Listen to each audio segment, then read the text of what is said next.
Hola amigos, un día más estamos aquí en la tertulia de amigos en Radio Solidaria y Solidaria Televisión. Contamos hoy con la presencia de Miguel Díez. Sí, por la gracia de Dios. Y buscando al santo de los santos, ¿no? Al Dios Altísimo. La semana pasada estuvimos hablando de una de las columnas básicas de la edificación de nuestro ministerio y del reino de Dios, ¿no?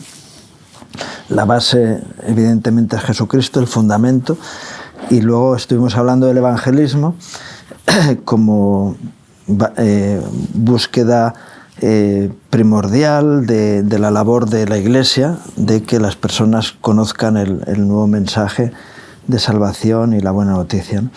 Pero después de eso, cuando las personas reciben al Señor, de ahí en adelante hay que seguir el segundo llamado que el Señor hizo, o la gran comisión que el Señor hizo, que no era solamente llevar el mensaje, sino hacer discípulos a todas las naciones, ¿no? Y ese es un trabajo pues mucho más laborioso y largo en el tiempo, ¿no? Es decir, un discípulo no se hace de la noche a la mañana. De hecho, el Señor elige a sus 70, luego a los 12, pero especialmente esos 12 tienen un trato de 3 años y medio, de una forma exhaustiva, de preparación para lo que debe de ser luego su ministerio, ¿no? Y se están despertando en diferentes movimientos a nivel mundial de la Iglesia evangélica la necesidad del discipulado. Y yo he estado en reuniones en las que les digo, mira, desde el minuto 1 en mi conversión y en cuanto empecé a tener alguna responsabilidad, que fue seguido, mi carga fue siempre discipular a las personas que estaban al lado mío para que pudieran hacer aquello que Dios me había mandado hacer. Es que en nuestro ministerio es casi el ADN, ¿no?, del ministerio, es el discipulado, ¿no? Pues sucede que el mandato es que nosotros hagamos discípulos. Haced discípulos en imperativo, es una orden. El problema es que viene después de decir que la mies es mucha, los obreros son pocos. Viene después de dejarnos bien claro que muchos son los llamados y pocos los escogidos. Y claro, para dejar constancia determinante de que un discípulo tiene que ser alguien que se deja escoger. Es más, que desea con todo el alma ser escogido de Cristo, ser apartado para Él, ser consagrado para Él, dedicarse por completo a Él, ¿no? Que es compatible además con la vida física, psíquica, intelectual y espiritual del ser humano. Es más, no solo es compatible, sino que es gloriosamente confirmativa. El ser un discípulo de Cristo confirma la mejor vida. Porque ¿qué trabajo puede tener el hombre más maravilloso y mejor remunerado que ser soldado de Cristo, que ser embajador del Rey eterno y de su reino y su justicia? No, no lo hay. Pero qué extraño, ¿verdad? ¿Por qué es la batalla terrible de Jesús? Que, bueno, se enfrenta con una religión que forma creyentes y que además en muchos de los casos tienen que adaptarse a la hipocresía de oír, leer, decir y no hacer. Y no hacer todo lo que oyen, leen o dicen. Ni siquiera una pequeña parte, o por lo menos la más importante, que es la de negarse uno a sí mismo, tomar la cruz y seguir a Jesús y consagrarse a Él, ¿no? Y te das cuenta de que incluso multitud de pastores me dices que se están despertando. Oh, ya es hora. Ya es hora. Yo es lo que le decía, ya es hora. De 2000 años después. Pero ¿cómo es posible, no? Que se estén despertando ahora. Es que hay dos sistemas. El tiempo en el que Jesús viene al mundo es el tiempo en el que la cultura griega está teniendo, bueno, la primacía, ¿no? Y está fascinando con su sapiens, sí, con el Homo sapiens. Eso es. La escolástica que había entonces, las academias griegas, lo que hacían era personas con capacidades económicas y lugares de influencia iban a estas escuelas, hasta las academias griegas, a recibir información de los maestros, bueno, de los filósofos y los maestros de la época, pero con un propósito de sacar un beneficio para luego hacer ellos sus historias, ¿no? Y ese es el sistema que ha trascendido en el tiempo hasta nuestros días, ¿no? Claro, una formación primero más que espiritual, religiosa, en el logos, intelectualmente religiosa, ¿no? Como si fuera una profesión remunerada, porque esa es la realidad. Es un puesto de trabajo muy bien remunerado en muchísimos casos, con poco esfuerzo, por lo menos físico, y en muchos casos poco esfuerzo intelectual, porque pues si tienen los sermones en la Biblia, o sea, que tampoco para dar logos no hace falta mucho esfuerzo. Simplemente agarras y, bueno, ¿qué es lo que procede? Especulas un poco y empiezas a decir que, bueno, pues aquí esto encaja, venga, y voy a darle por aquí. Entonces esto es tremendo, ¿no? Lo que supone la profesionalización religiosa, que es lo que en realidad Lutero marcó. Esto es triste. Bueno, él vivía en ese sistema también. Claro, él vivía en ese sistema atrapado y esclavo y condenado encima, porque se sentía condenado por el sistema religioso dogmático y alineatorio total. Y claro, no se liberó de toda esa estructura, ese ADN de muchos años, o sea, un cura católico. Entonces, que no hay que desechar la parte positiva de su esfuerzo y sacrificio de la reforma, pero sin lugar a dudas, era de establecer que sola fide, solo por la fe, y como la fe viene por el oír por la palabra de Dios, así que logos, palabra, pero entonces resulta que tratando a la epístola de Santiago como una epístola de paja, menospreciándola, que dice que la fe sin obras de amor está muerta, sin compasión, o sea, es que no vale para nada. Aunque tengas, y además ignoró también la primera de Corintios, si tuviera toda la fe y no tengo amor, nada soy, nada me vale. Por lo tanto, y nadie tiene toda la fe, solo Cristo es el que tiene la absoluta fe, en máxima fe, ¿no? En el Padre. Entonces, todo esto conllevó a púlpito, y desde entonces estamos hablando muchos años, más de 500 años, de una intensificación de lo que se llaman los seminarios bíblicos y la formación de cabezones con una soberbia religiosa de pretender hacer teología. Pero ¿cómo puedes hacer tratados sobre Dios? Pues eso es muy del Olimpo. Los grandes novelistas, los filósofos griegos, griegos y filósofos, hicieron tratados de cómo era Zeus, cómo era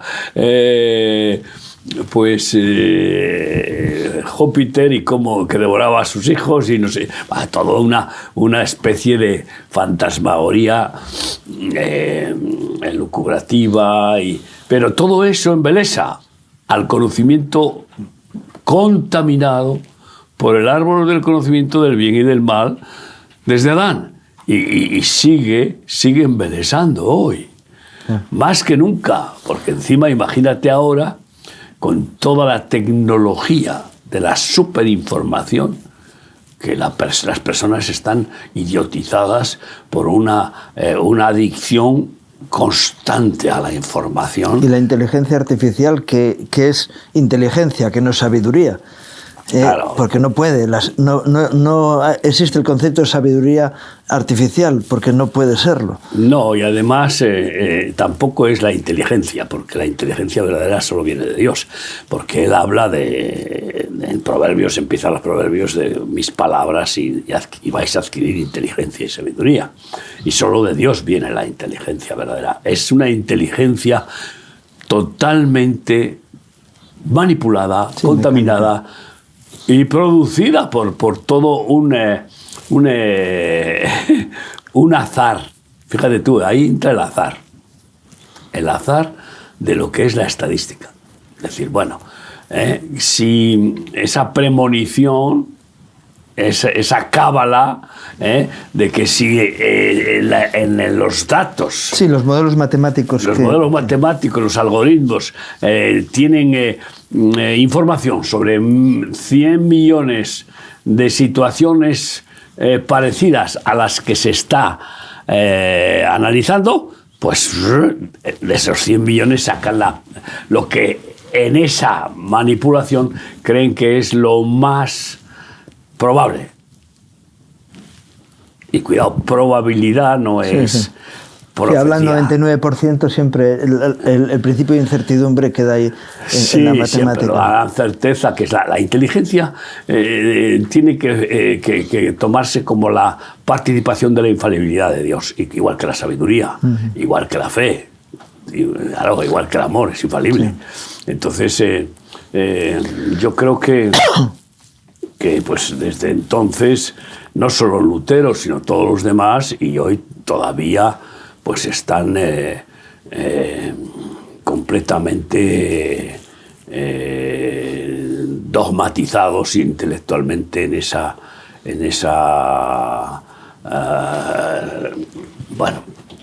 profesionalización de la religión. Yeah. Y claro, hijos de pastores que quieren ir a los seminarios, que los envían a seminarios, que los envían aquí y allá, gastan dinerales para formar cabezones, en lugar de enviarlos a la experiencia de la oración, del ayuno, de la meditación y sobre todo de la compasión. Llega el Señor y establece otro sistema. Estaba pensando que, como le dicen, maestro bueno, dice, bueno, lo de bueno fue lo que él enfrentó, ¿no? Pero lo de maestro, decís maestro y lo soy, ¿no? Y él establece un sistema de enseñanza diferente que tiene que ver con participación de vida, es decir, tiempos de comunicación y de comunión con aquellos que están cerca, los 3 más íntimos y luego los otros 9, y después de ahí los 70 y así hasta los 500 que despidieron a Jesús en el monte de la Ascensión, ¿no? Pero son tiempos de comunión, de comunicación, de estar juntos. Lo que transmite el carácter a los apóstoles es la comunión, y a pesar de todo hubo uno fallido, pero y los apóstoles, cuando contactan con Pablo, con el apóstol Pablo, se quedan extrañados de que él tiene la misma comunicación que ellos habían tenido, de la intimidad con el maestro, ¿no? Y porque Pablo tuvo un curso, por llamarlo de alguna forma, de discipulado particular. Fue la escuela teológica del cielo. Particular con el Señor. No solamente viajó al cielo, sino que estuvo 3 años en el desierto, teniendo a Jesús como maestro particular privado, y al Espíritu Santo, ¿no? Como inspirador. Pero el asunto es bien claro, ¿no? Cambiar pues las formas por el contenido no es nunca sabio, ¿no? Y lo que importa es la esencia. Una cosa es oír. La fe viene por el oír. Hay muchos sordos. Y así lo dice Jesús. Él vino a dar oído a los sordos. Otra cosa es entender. Hay muchos que no entienden nada. Eso es cuando la parábola, la semilla cae junto al camino, no entienden nada. Pues tiene que haber revelación, es un milagro también. Otra cosa después es de entenderla, asumirlo. Es decir, asumirlo significa discernirlo, y asumirlo es comerlo, entrañarlo. Y luego otra cosa es experimentarlo. Porque claro, ¿de qué te sirve incluso asumir que Moisés habló a la roca y salió agua? ¿De qué te sirve si tú no tienes experiencias sobrenaturales? No tienes por qué tener la misma experiencia, que podría suceder. Hemos tenido experiencias que Dios ha dado a muchos de sus siervos. Elías oraba para que lloviera y llovió. Y nosotros hemos orado para que llueva y ha llovido y cosas similares, ¿no? Entonces, pero la experiencia. Ahí es donde está realmente la consolidación del carácter espiritual de un ungido de Dios, el que experimenta al Señor. El que lo come, lo asimila y lo experimenta. En esa experiencia personal, vital, sobrenatural, claro, de la realidad divina de Cristo, y por tanto la convivencia con sus milagros. Y entonces, de esa forma, descansas siempre sabiendo que la obra es suya, porque el que hace milagros es él, no tú. Sí. Y claro, cuando dice maestro, bueno, ¿por qué me dices bueno?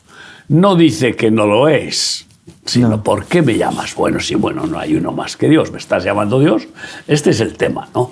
Pero que no hay ni uno bueno, solo Dios es bueno, solo Cristo es bueno.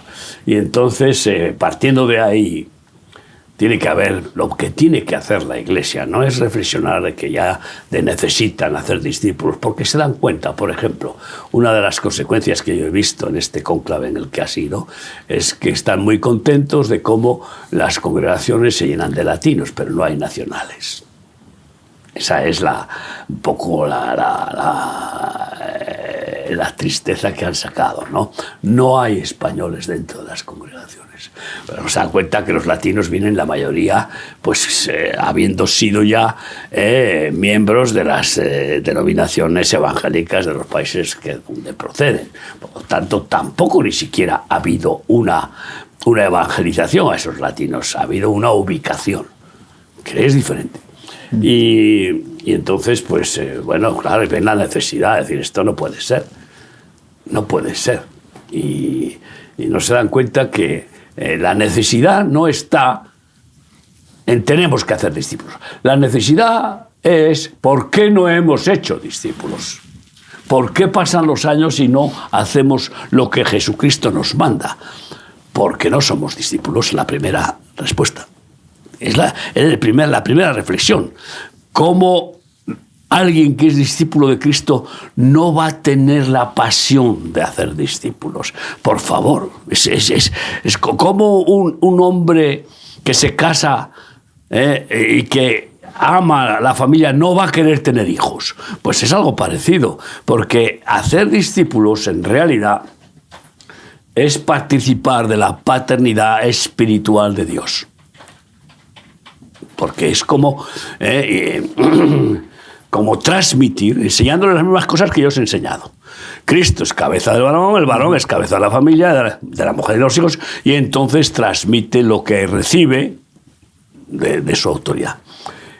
Y el problema es que, primero, no empiezan con la familia. ¿Quién es el primero que debe de discipular a otro? El padre de familia, claro, y la madre. Y la madre. Pero si ellos están a ganar dinero y se justifican con un cultito el domingo, dándole una propina al Señor de diezmos y ofrendas, si lo hacen, que según la estadística no lo hacen un porcentaje alto. Entonces, pues estamos apañados. Ya falla por comienzo. Ese padre de familia no sabe todavía que él es el pastor escogido por Dios para esa familia. Él es el pastor. Y debe de tener la escuela dominical en su casa. Y debe de forjar en sus hijos el carácter de Cristo. Si él lo tiene, si no, ¿cómo lo va a forjar? Y después diríamos que si ese padre de familia no es pues un maestro, no es un apóstol, un profeta, etcétera, pues puede forjar a sus hijos en un nivel de discipulado X. Pero después, cuando sus hijos crecen,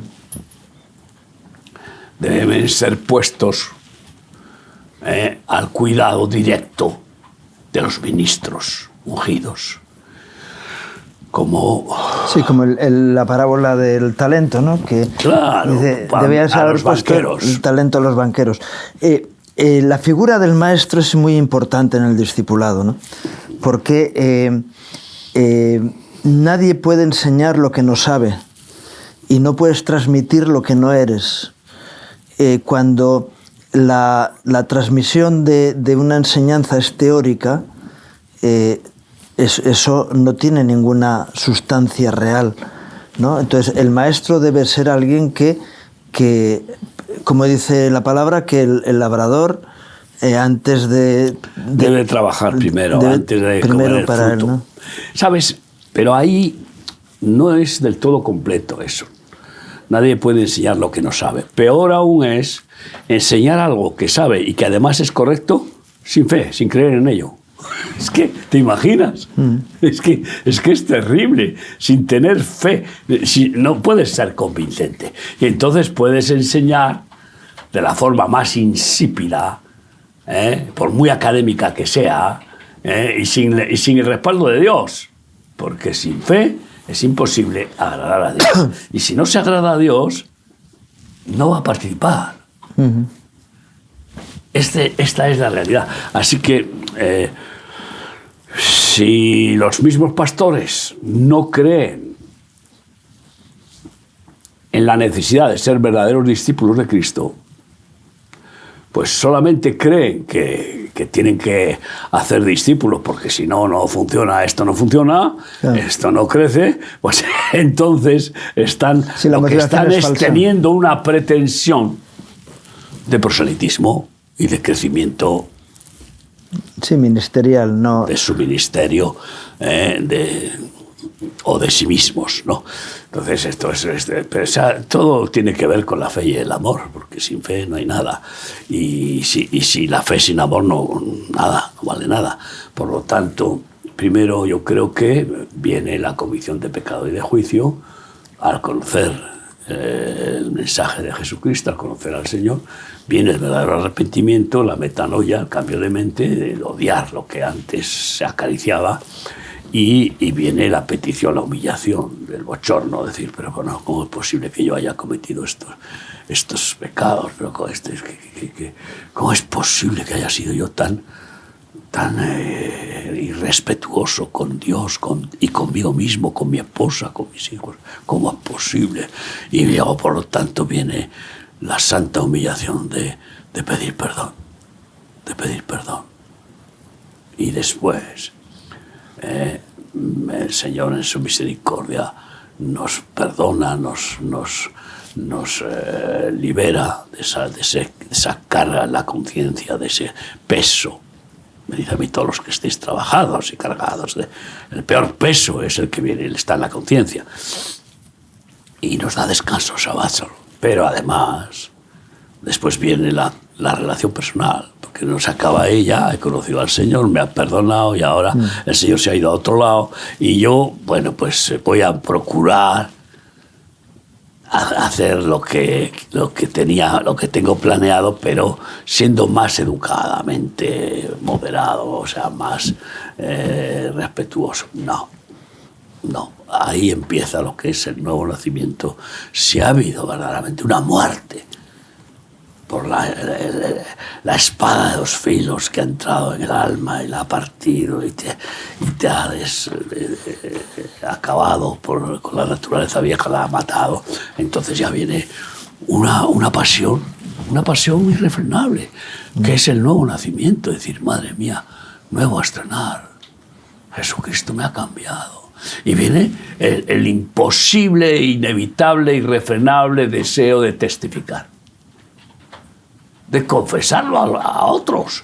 Si la samaritana, siendo una perversa,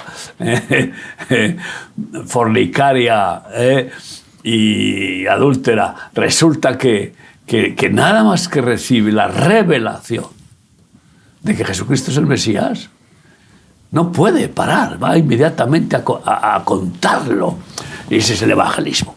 Y después, por supuesto, para que pueda el evangelista trasladarse, después de haber forjado un rebañito de creyentes más o menos convertidos, en un porcentaje que solo Dios lo sabe, pero pues debe de dejar a alguien al cuidado.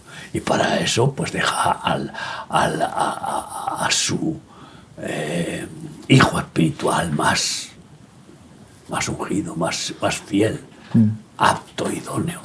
Lo deja al cuidado y puede viajar para seguir evangelizando. Igual que el apóstol puede hacer lo mismo. Es decir, y ese fiel se va constituyendo, forjando como discípulo de pastoral. Y ese no viaja, ese es local, ese es como el buey, que no recorre grandes. Está simbolizado un buey. A lo largo de la historia de la Iglesia, en las respuestas humanas al problema al sistema del discipulado, ¿no? Es, por ejemplo, el metodismo, ¿no? El sistema metódico y estabulación de los asuntos y los problemas a una estructura establecida, ¿no? Esto ocurre en la Reforma en los siglos siguientes. Lo que se desarrolla es un sistema metódico de funcionamiento hasta que a primeros del siglo XX o finales del XIX surge la manifestación del Espíritu, la nueva manifestación del Espíritu que había sido apagada por todos estos sistemas, ¿no?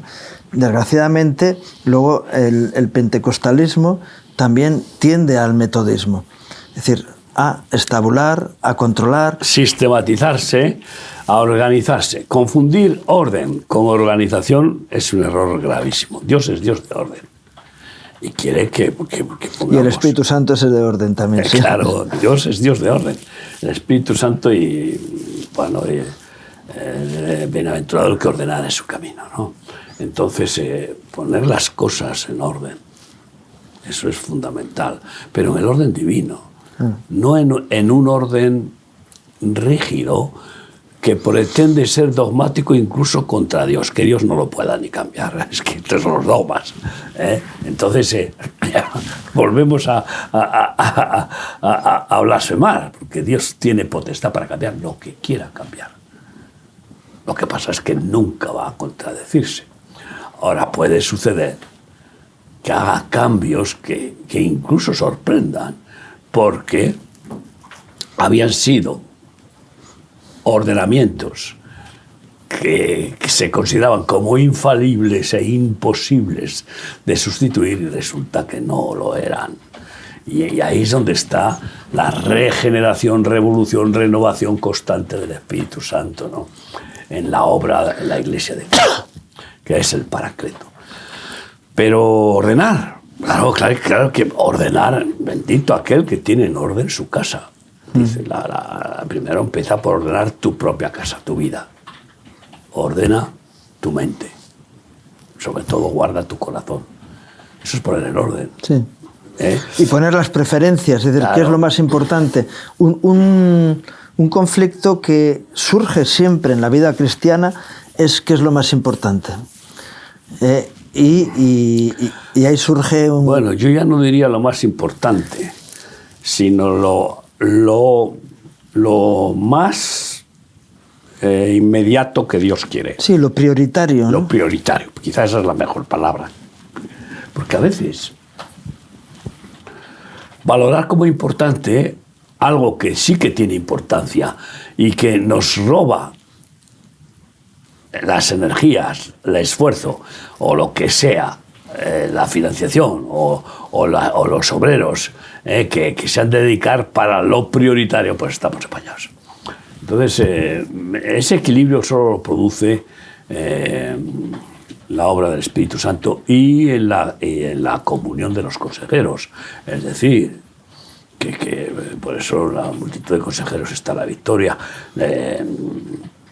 Nunca el Señor da a uno todos los ministerios y lo nombra Papa y los demás a satélites alrededor. Infalible y ya está, ¿no? Entonces, por eso somos como...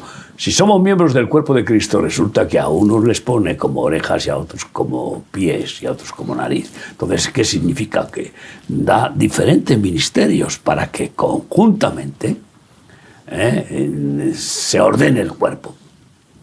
Y cada cosa, tú fíjate si está expresando la definición de Iglesia de Cristo como su cuerpo, un ordenamiento impresionante, porque el cuerpo humano es una maravilla, ¿no? Yo estudié biología y es una maravilla impresionante que te asombra, ¿no? Como... Entonces, ahora, si el ordenamiento se confunde con el orden de Dios y se convierte en una institucionalización, en un esquema normativo humano, pues estamos apañados. Que eso es lo que cualquier empresa pues le gusta hacer para tenerlo todo controlado y que no haya sorpresas ni desequilibrios, ¿no? Pero es que incluso el orden de Dios nos pone en desequilibrio muchas veces. Yeah. Para romper esas estructuras que creamos y para que aprendamos a vivir dependiendo ni siquiera del ministerio. Ni siquiera podemos depender de la Iglesia, aunque sea una Iglesia bendita. Tenemos que aprender a tener una comunión y una dependencia absoluta de Cristo y del Espíritu Santo. Y esa es la mejor enseñanza del discipulado. Porque si no, lo que caen muchos, hacen discípulos, copias, clones de sí mismos. Y bueno, pues el resultado es catastrófico, ¿no? Porque es un poco el sistema Mao Zedong, da igual. Yo estoy contentísimo de que en nuestro ministerio cada cual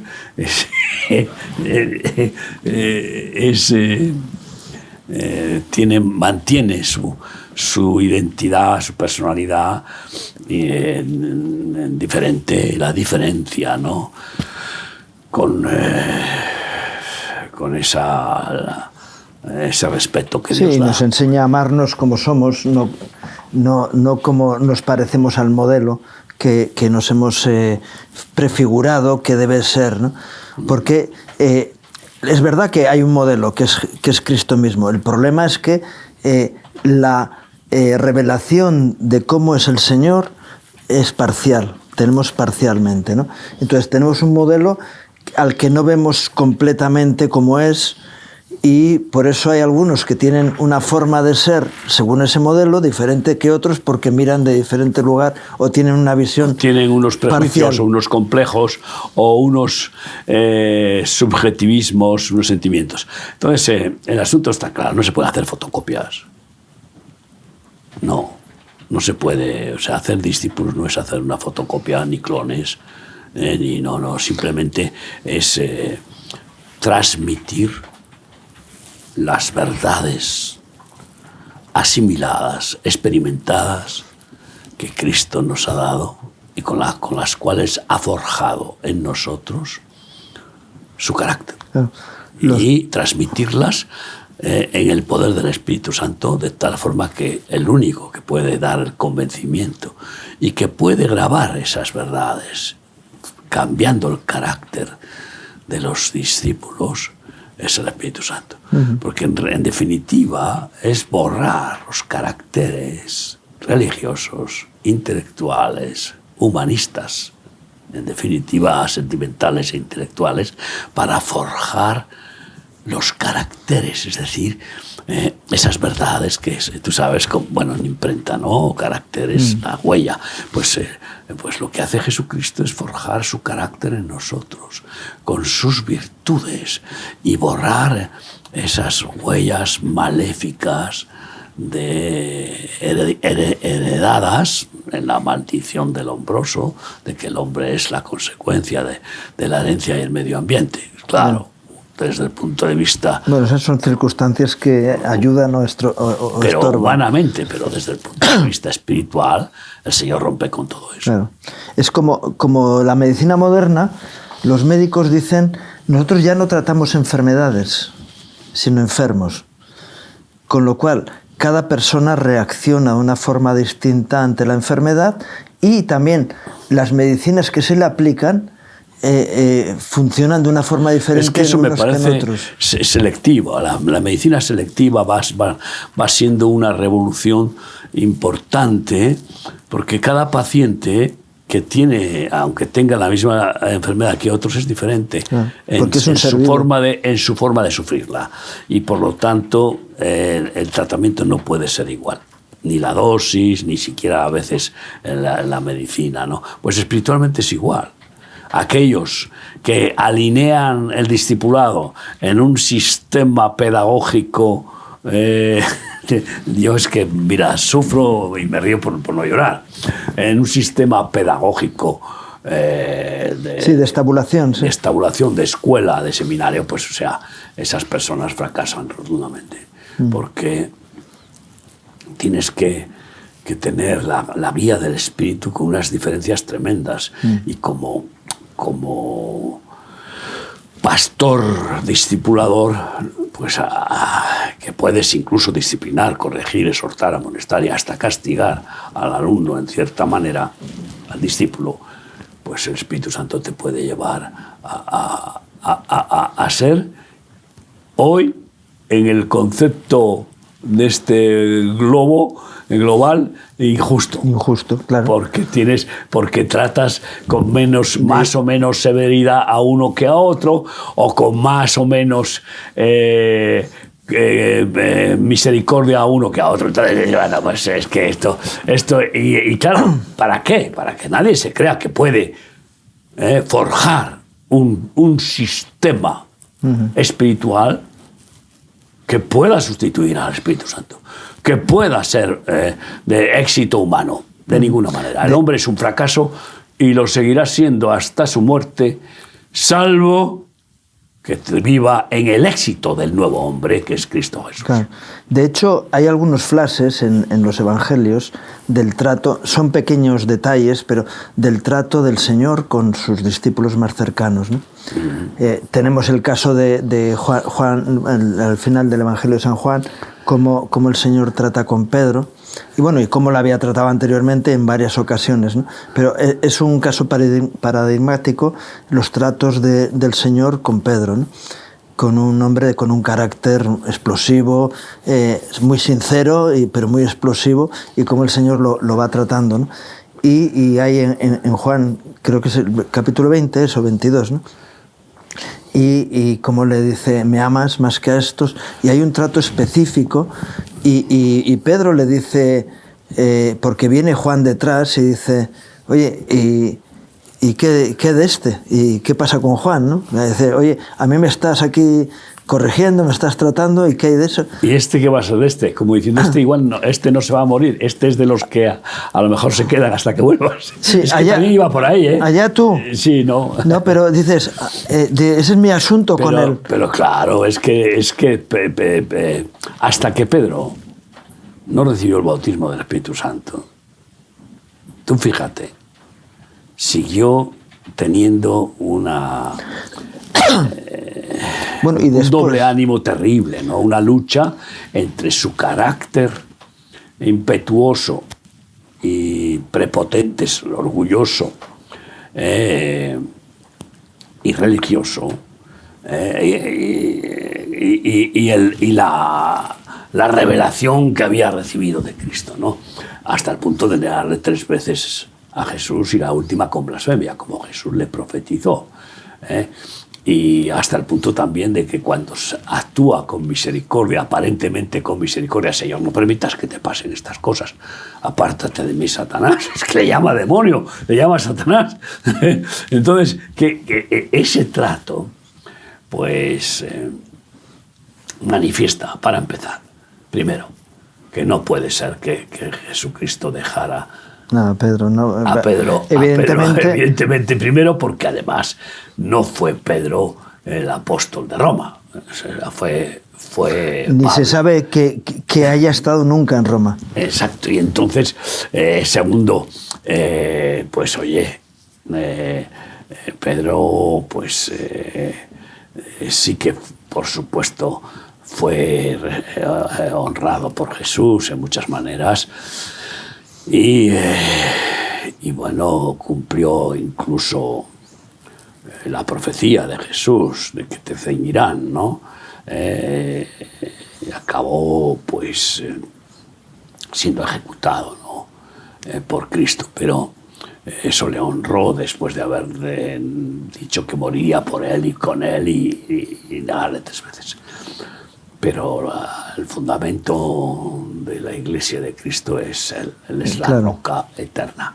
¿Quién dicen los hombres que es el Hijo del Hombre?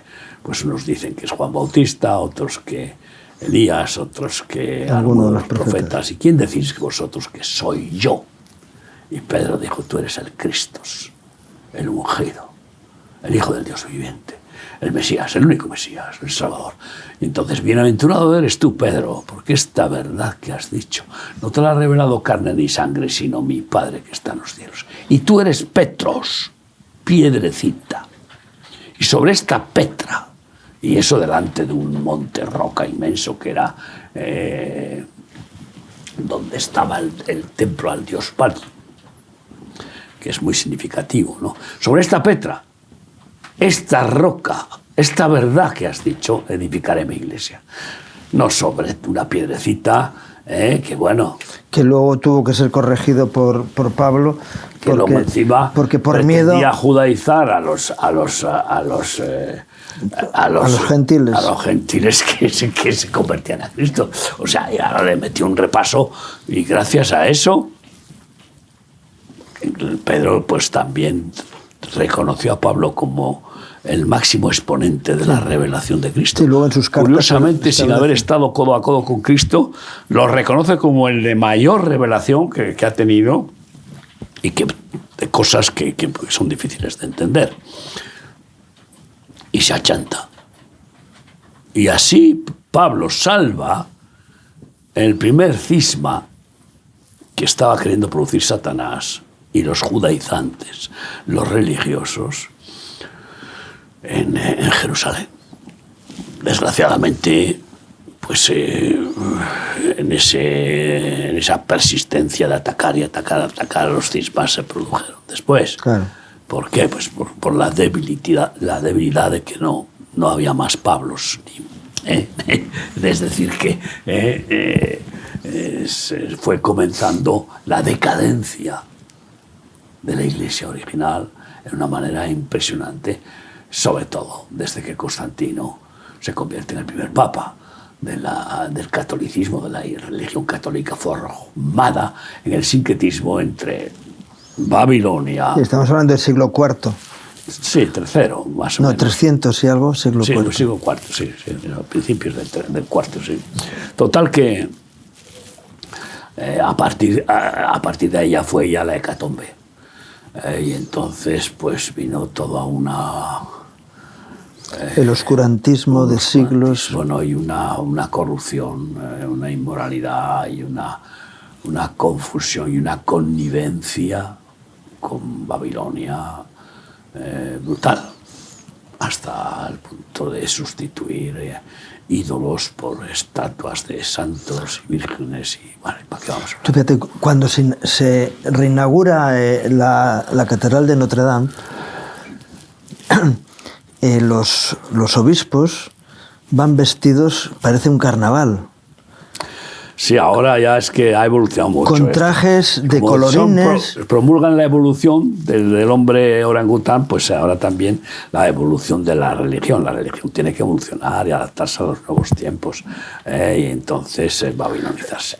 Bueno, es una vergüenza terrible. Con colorines, pero es que muchos de ellos son babilónicos, pervertidos, homosexuales. Absolutamente, Babilonia se manifestó ahí de una forma tremenda en un lugar donde estaban los poderosos de las naciones y recuerda la visión profética de la prostitución de la Iglesia con los poderes... Sí, la gran ramera, como la llama, la gran ramera que se sienta sobre la bestia política siempre. Siempre. Las rameras religiosas, astutas y buenas jinetas, ahí no están los discípulos de Cristo, cabalgan claro, sobre las bestias políticas durante toda la historia. Así, desde que comienza el brujo o la bruja, que cabalgan sobre el rey, y el rey tiene que someterse y ser aguijoneado y dirigido por la jineta o jinete, brujo, hechicero, lo que sea. Y así pues con lo demás, con las religiones. Y bueno, ahí tenemos la obispa de Estados Unidos, que se ha descubierto que tiene un montaje, un chiringuito de un montón de millones de dólares, y que claro, por eso no puede soportar la idea de que se acaben los inmigrantes, porque ella representa una institución supuestamente de ubicación de inmigrantes y que recibe unas fortunas inmensas. Y que, bueno, pues ¿para qué vamos a hablar? Pero lo cierto es que la necesidad de la revolución de la Iglesia es la regeneración. Si yo recuerdo la participación que tuve en la conmemoración de la Reforma, y hice uso de palabras de Lutero, una Iglesia reformata siempre en reforma. Sí. Claro, entonces, y a partir de ahí, pues, ¿dónde está la reforma de la Reforma? No, se quedaron anclados y sacan el esqueleto de Lutero una y otra vez, y de los otros, y encima siguen afirmando como dogmáticas sus declaraciones, que son completamente, algunas de ellas, maléficas. No por premeditación, maldad premeditada, sino por deformación. Porque la propia cultura está basada en principios humanos, no divinos, ¿no? Porque realmente Jesús es contracultural, absolutamente contracultural, incluso a la propia cultura a la que él viene, que es la judía, ¿no? Sí, claro. Porque ¿oísteis que fue dicho? Es que encima la cultura judía ha sido la más inteligente naturalmente, y la más pues docta de toda la historia, siempre. ¿Por qué? Pues por la Torá, ¿no? Por las revelaciones de Dios al pueblo escogido. Y por eso los judíos siempre han salido adelante, porque han llevado su formación profesional en el alma, con la intelectualidad súper desarrollada en una especie de gracia divina, ¿no? De tener en el ADN la Torá, claro. Que aunque no salva, pero no cabe duda de que forma personalidad, forma identidad. Y bueno, pues lo que interesa hoy es una iglesia que reciba la revolución de ser reformada. Una familia no puede ser reformada si no empieza por la cabeza, si no empieza por el padre de familia y por la madre. En este caso, si los pastores ni siquiera gobiernan bien sus casas, como dice Santiago 3, ¿cómo van a gobernar la iglesia? Para empezar, tienen que plantearse lo que es la revolución de arrepentirse de todos los prejuicios complejos y, bueno, ideas establecidas como buenas, como por ejemplo pues el nombramiento de pastoras y mujeres ministras que no apoya de ninguna manera a Jesucristo. Y bueno, luego el carácter, volvemos al carácter. Sí. Y, si el padre de familia no quiere ser discípulo de Cristo, ¿cómo va a hacer discipular a sus hijos? Imposible. Pues sí. Entonces la revolución es que los ministros acepten el llamado de Jesús, se dejen escoger, apartar, y que estén dispuestos a negarse a sí mismos. A negarse, como Pablo, que dijo, todo lo tengo por basura. Sí. Y que entonces tomen la cruz cada día y digan, yo aquí muero. Lo que quieras, Cristo. Haz conmigo lo que quieras, Señor. Yeah. Tu voluntad es perfecta. Perdóname, perdóname, perdóname. Pero dame la gracia, escógeme, dame la gracia de ser tuyo completamente. Es tremendo porque el diablo, cuando Jesús sale de las aguas del bautismo de Juan, es llevado al desierto por el Espíritu y ahí es tentado por Satanás, ¿no? Y esas mismas tentaciones hoy ocurren en la Iglesia, en aquellos que tienen autoridad. Porque los mismos padecimientos se cumplen en todo el mundo, pero curiosamente esas tres específicas tentaciones que fueron a Jesús caen en aquellos que son responsables en la Iglesia. Utilizar el poder de Dios para la satisfacción personal, que se conviertan en pan las piedras, ¿no? Encumbrarse en un lugar de preeminencia y luego tener la autoridad sobre las naciones. Esas tres son tentaciones que vienen, que no tienen cabida en un discípulo de Jesús. Sin embargo, en aquel se cree alguien, el Señor mismo dijo, no os hagáis maestros, muchos de entre vosotros, porque acarrearéis mayor condenación. Solo un maestro y los demás discípulos. Estaba pensando, el catecismo católico, yo me acuerdo cuando yo era un crío y me enseñaban, ¿qué significa ser cristiano? Cristiano es ser discípulo de Cristo. Ya en el catecismo católico... Sí, pero es que ahora dicen es ser creyente. Ya, pero yo dices, creo en Jesucristo. No, los demonios también creen y tiemblan. No entendía, nadie entiende eso que pone ahí escrito, pero esa es la realidad. Dices, no, discípulo de Cristo.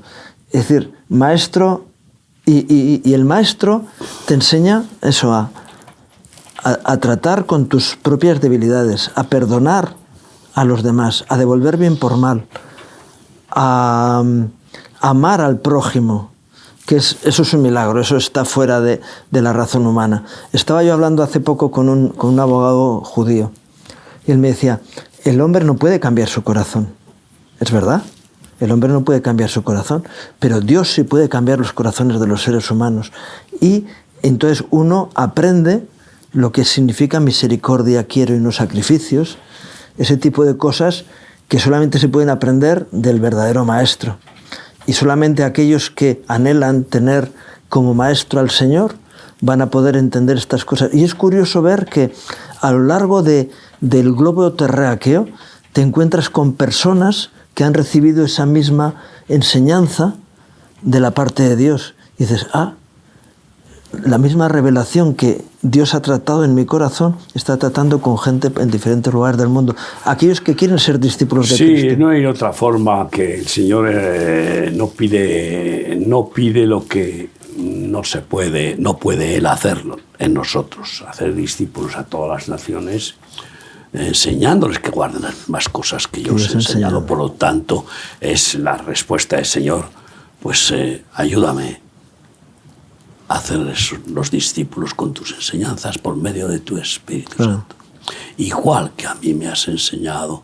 El maestro eres tú, Jesús. Yo no voy a, como tú has dicho, no os hagáis maestros, yo no voy a sustituir tu magisterio, que ese es el problema. Porque cada maestrillo tiene su librillo. Ya, Ese es el problema. Sí, pero cuidado, eso lo respeta Jesús, pero sin embargo, por mucho librillo... Por eso ese librillo no sirve. No vale para nada, Claro. no vale para nada. Él es el libro. El libro se llama Jesús, el verbo. Él es la Torá. Y bueno, pues ¿cómo podemos extender el reino de Dios y su justicia si no hay discípulos? ¿Cómo podemos seguir abriendo frentes de batalla, ¿no?, de la fe y llevando la salvación a un mundo tan inmenso? 8.000 millones casi de seres humanos, de los cuales varios miles de millones no conocen a Jesús.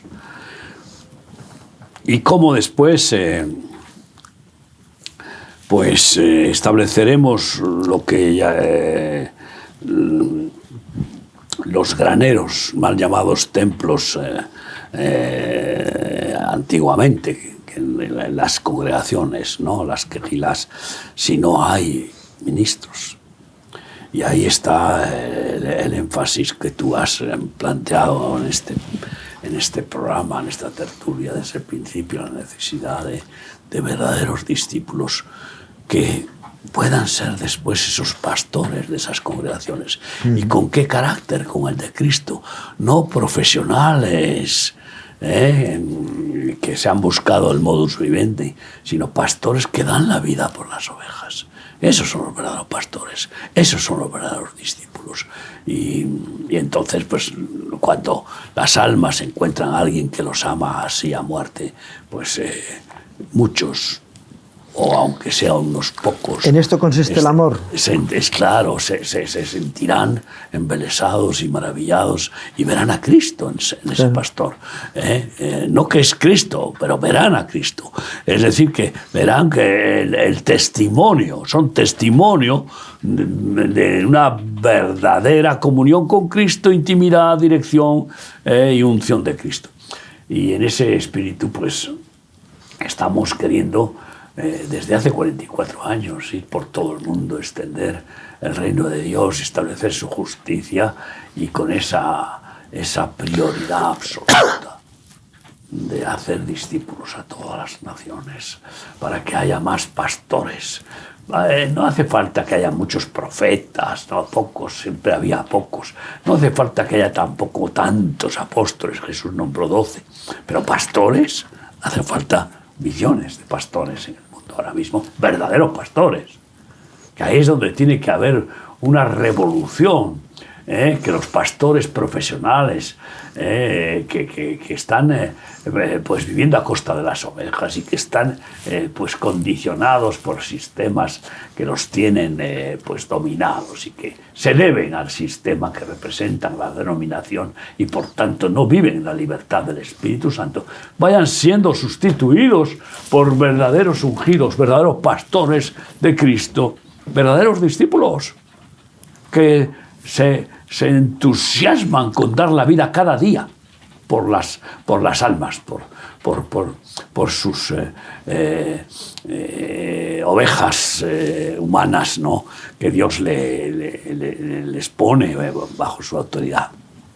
Con ese espíritu seguimos extendiendo.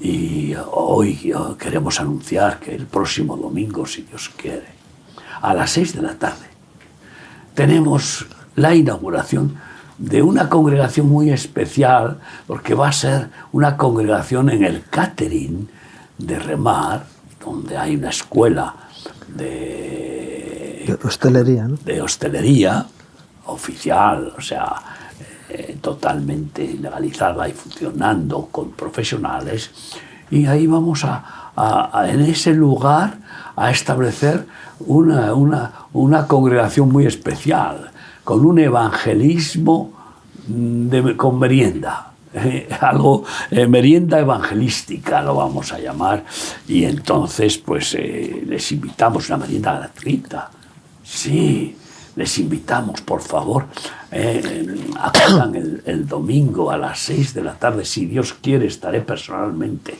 ministrando a los comensales de comida para el cuerpo, pero sobre todo para el alma. Plaza Estalactitas número 1 en Getafe. Plaza Estalactitas. Número 1 de Getafe. Pues fíjense, qué maravilla. Por favor, vayan, lleven a sus familiares, a sus amigos, para que haya ahí una asistencia especial, porque es una oportunidad de tener una convivencia al estilo de la iglesia original. Comían juntos. No montaban una película, una repetición de escenificación religiosa, porque vemos que muchas veces, pues tristemente, algunos cultos se parecen más a una repetición teatral. Sí, algunos un funeral, que es más grave. No, o sea, empecemos por revolucionar lo que es la convivencia, y recuperemos esa iglesia original que era de convivencia, de amor unos con otros, de familia. Porque Jesucristo no vino a montar ninguna denominación religiosa, no, ninguna religión. Él vino a formar la familia eterna de Dios, un pueblo santo apartado para Dios.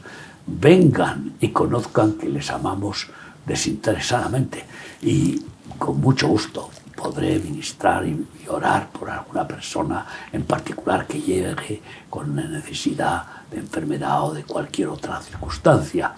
Pero esta forma, pues, alegre, diferente de evangelizar, la estamos llamando merienda evangelística, gratuitamente. Vengan, y si alguno también tiene problemas de que no tiene comida, de que no tiene casa, de que no tiene, pues, auxilio, de que necesita ser socorrido, pues venga también, y buscaremos cómo canalizar el oportuno socorro para él, para su familia. Somos, pues eso, mesones del buen samaritano. Se llama Jesucristo el buen samaritano, no nosotros. Nosotros, aprendices todos del buen samaritano perfecto, el maestro absoluto. Y les invito de corazón, vengan y comprueben una vez más esta hermosa manera de, con alegría y con generosidad y compañerismo, de expresar el amor de Dios en Cristo Jesús, y de ponernos en ese amor en favor del prójimo. Les esperamos domingo próximo, este domingo, a las 6 de la tarde, en la calle... Plaza Estalactitas. Ya ves tú, se me ves, mira esos datos. La Plaza Estalactita número 1 de Getafe. Hay ahí parking ahí arriba, y bueno, por ahí. Cualquier información que necesiten, pues llámenos, inviten personas, no hay que pagar nada, es una invitación gratuita de cariño. Después, si alguien quiere dar una ofrenda, eso es otra cosa, pero les espero que puedan acudir y que nos podamos saludar y gozarlos de esta nueva inauguración.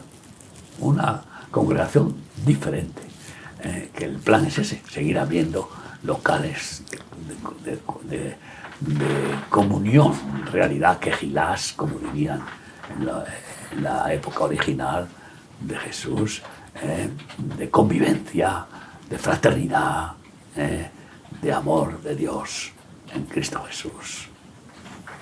Somos suyos en ese amor. Gracias porque sé que nos van a alegrar con su visita. Muy bien, vamos a orar entonces. Sí. Señor, y ante nuestra incapacidad muchas veces de poder cumplir con tu llamado, queremos pedirte que nos ayudes a ser buenos transmisores de aquellas enseñanzas que tú nos das. Sí, Jesús. Danos la alegría, Señor, de poder formar discípulos para ti en todas las naciones donde tú nos has enviado y en aquellas donde sin duda nos vas a enviar. que como estamos viendo constantemente cómo tú estás levantando discípulos tuyos en tantos lugares, que podamos seguir viendo tu gracia y tu unción en medio nuestro y que podamos así disfrutar, Señor, de aquellos que van creciendo y madurando para ser buenos discípulos tuyos. Ponemos en tus manos todo esto, Señor, y pedimos que nos sigas dando de tu gracia, de tu amor y de tu misericordia para poder ser verdaderos transmisores de tu enseñanza. Te lo pedimos en el nombre de Jesús. Amén. Amén. Y gracias, Miguel, por este tiempo, por tus reflexiones. Al Señor y a ti y a estos medios. Y gracias a ustedes por acompañarnos un día más en este programa, deseándoles que Dios traiga gracia y bendición a sus vidas, sus familias, sus trabajos, que Dios les bendiga.